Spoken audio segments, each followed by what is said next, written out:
Hey there, fellow Carbonauts. Today, I'd like to introduce you to a new mod manager for KSP2 that was released just a few days ago. It's called Toucan and it's currently in alpha version 0.1.1. Although it's in its early stages, it already works quite well straight out of the box, so I have no problem recommending it to you all. To get started, head over to the project's GitHub page. Link will be provided in the description below. From there, navigate to the release pages and download the zip file for the alpha version that is only 3 days old at the time of recording. Once you have downloaded the file, unzip it, and you will notice a folder and a bad file. Due to Microsoft Defender's tendency to tag new software as malicious, this bad file will provide the Defender the signature it needs to avoid any false warnings. Keep in mind that you will need to run it with administrator rights.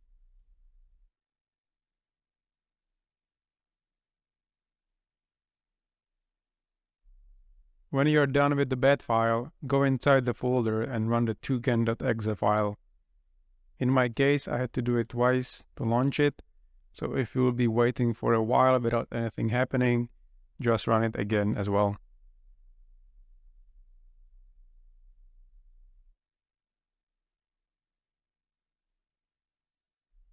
Now, when you run it for the first time, it will ask you to install dependencies in the form of SpaceWarp and BepInEx. Without them, the Toucan will not work. SpaceWarp is a KSP mod loader. That means it gathers all mods available online and then provides it to the Toucan. On the other hand, BepInEx provides interface to the game code so mods can communicate with it. Unfortunately, in my case, as you can see, I've encountered an issue during installation of these two dependencies. If that's not your case, then feel free to skip following part. But in my case, I had to go and download the SpaceWarp manually on their website. The procedure in this case, again, is very similar. Just go to their GitHub page, click to get on the release page, and download the zip file. Now, I've also downloaded BepInEx because originally I haven't noticed that its installation was actually indeed successful, but you don't have to do it. It's not necessary. Once you get the SpaceWarp zip file extracted, all you have to do is to just copy the entire content of it into the KSP2 folder in your Steam/SteamApps/common folder.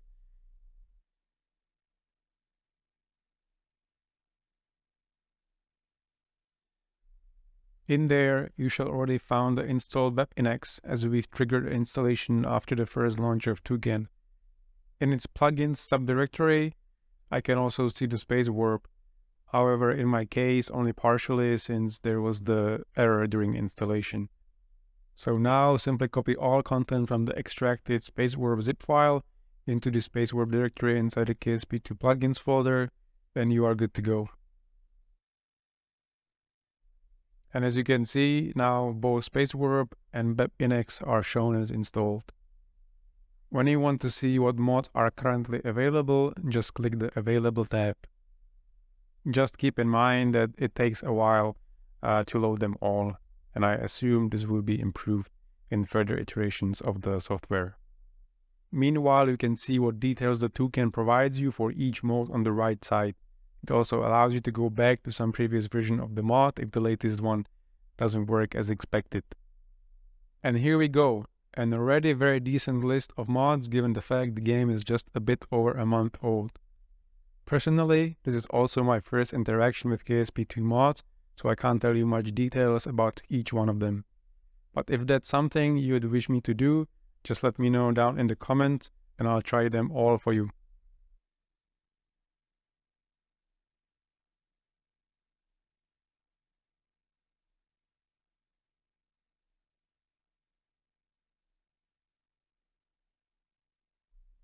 For the purpose of this video, I can show you how to install, for instance, the Speedy startup mod.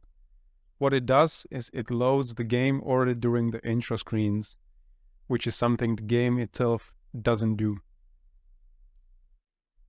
Now just press the install and that's it.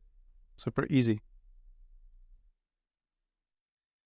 When we are already at it, let's check what the difference it makes. You can see that the seizure warning starts loading a little bit later, as the process is probably slowed down a bit by initiating the game loading in the background. But you will see that once the intro screens are done, we are thrown immediately to the main menu, while the original version just started to load the game. In my case, this results in approximately 7 seconds difference, which is a welcome change.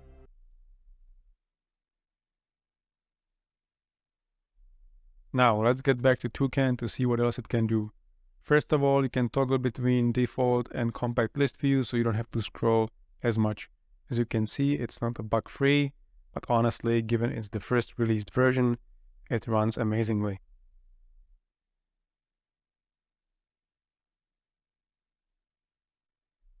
You can also choose to show only featured modes or new ones.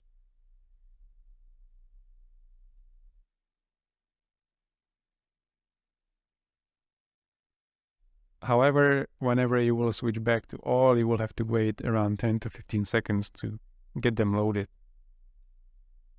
But for this video, I just skipped the waiting part.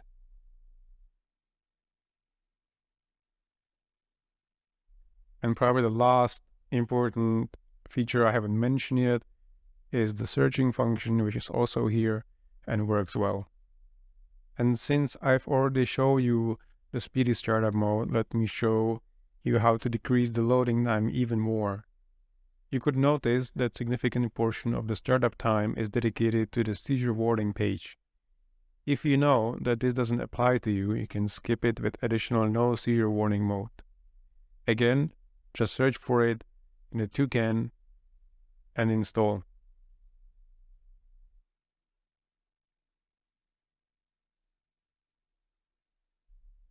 Subsequently, let's check again the difference in loading times between stock version and version modded with the two mentioned mods.